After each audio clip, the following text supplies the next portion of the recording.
Konsolasyon, dito ka lang at huwag na huwag kang aalis sa pamamahay ko. Wala ka talagang magandang naidulot sa akin, kundi yung problema mo sa pangpananamit at yung amoy mong katulad ng mga kalaguyo ng mga alipin. Isa kang tunay na kahihiyan.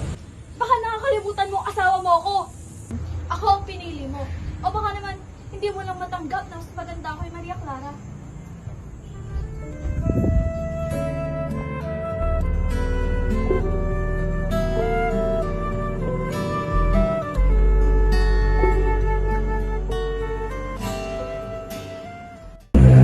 Isarado ang mga bintana at silihan ng mga ilaw. At huwag na huwag kayo magpapasok ng kahit sino man. Si Senyora.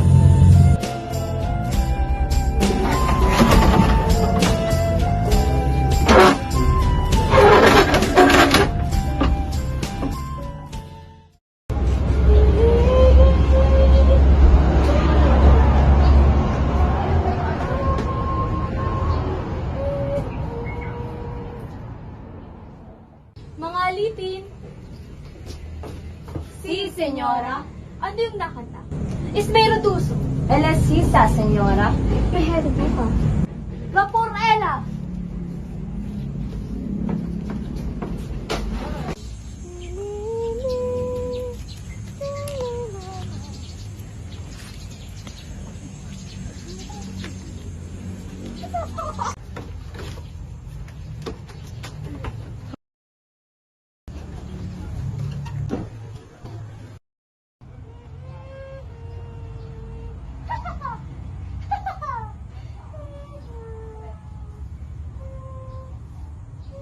Vamos cantar ikaw! Vamos! Cantar! Cantar! Cantar! Tul Espanyol, Tagalog. Ang sabi nito niya, kumanta ka.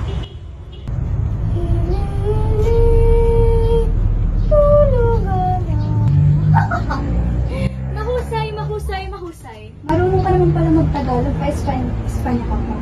Aba malamang, nakatira ako sa Filipinas. Filipinas.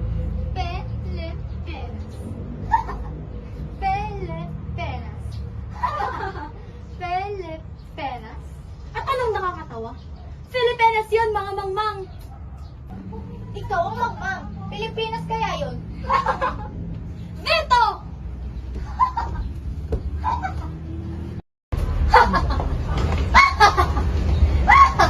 Baile, Sisa! Baile! Baile! Konsolasyon, ano ang ginagawa mo sa kanya? Di ka ba naawa sa kanya? Alpares! Nandito ka na pala. Hindi mo man lang ako binati sa iyong pagdating. Mga alipin, bigyan nyo ng damit si Sisa at huwag nyo itong lapastangan.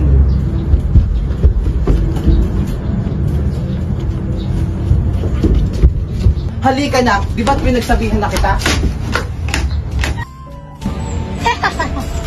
Crispin, Basilio, mga anak ko.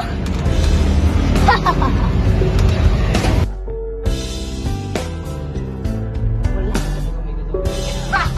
Wala ka talagang may gagawin. Isara ang bintana at silihan ng mga ito. At huwag po kayo magpapasok ng kahit sino.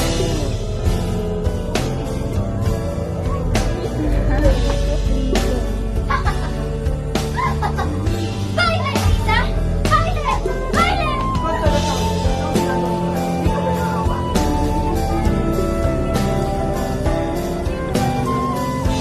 Mga alipin, bigyan nyo ng damit si Sisa.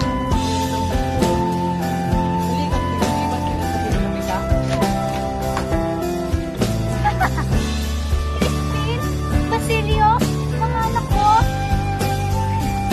Isa kang tunay na kahihiyan.